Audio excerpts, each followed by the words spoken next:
ایک دفعہ ایک گھوڑا ایک گہرے کنویں میں جا گرا اور زور زور سے آوازیں نکالنے لگا۔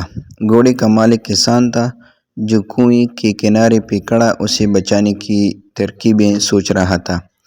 جب اسے کوئی طریقہ نہیں سوجا تو ہار مان کر دل کو تسلی دینے لگا کہ گھوڑا تو اب بوڑھا ہو چکا ہے، وہ اب میرے کام کا بھی نہیں رہا، چلو اسے یوں ہی چھوڑ دیتے ہیں اور کنویں کو بھی آخر کسی دن بند کرنا ہی پڑے گا۔ اس لیے اسے بچا کر بھی کوئی خاص فائدہ نہیں۔ یہ سوچ کر اس نے اپنے پڑوسیوں کی مدد لی اور کنواں بند کرنا شروع کر دیا۔ سب کے ہاتھ میں ایک ایک بیلچہ تھا جس سے وہ مٹی، بجری اور کوڑا کرکٹ کنویں میں ڈال رہے تھے۔ تو گھوڑا اس صورتحال سے بہت پریشان ہوا۔ اس نے اور تیز آواز نکالنی شروع کر دی۔ کچھ ہی لمحے بعد گھوڑا بالکل خاموش سا ہو گیا۔ جب کسان نے کنویں میں جھانکا تو یہ دیکھ کر حیران رہ گیا کہ جب گھوڑے کے اوپر مٹی اور کچرا پھینکا جاتا ہے تب وہ اسے جھٹک کر اپنے جسم سے نیچے گرا دیتا ہے اور پھر گری ہوئی مٹی پر کھڑا ہو جاتا ہے۔ یہ سلسلہ کافی دیر تک چلتا رہا۔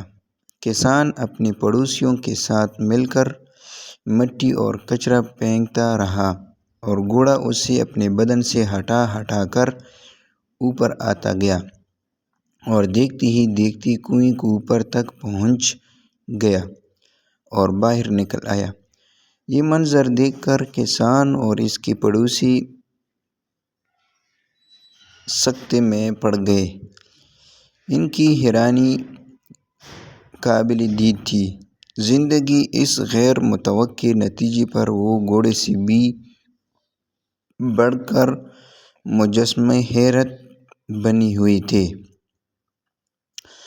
ہمارے ساتھ بھی ایسے واقعات رونما ہو سکتے ہیں کہ ہمارے اوپر کچرا اچھال لایا جائے، ہماری کردار کشی کی جائے، ہمارے دامن کو داغدار کیا جائے اور ہمیں طعن و تشنیع کا نشانہ بنایا جائے، لیکن گندگی کے اس گڑھے سے بچنے کا طریقہ یہ نہیں کہ ہم ان غلاظتوں کی تہہ میں دفن کر رہ جائیں، بلکہ ہمیں بھی ان بیکار کی چیزوں کا مقابلہ کرتے ہوئے اوپر کی طرف اور آگے کی سمت بڑھتے رہنا چاہیے۔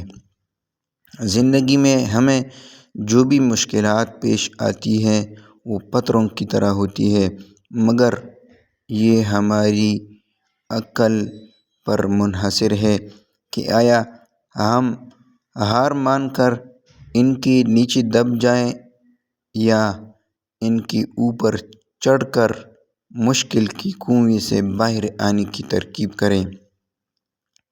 خاک ڈالنے والے ڈالتے رہے مگر پرعزم انسان اپنا راستہ کبھی نہیں بدلتا۔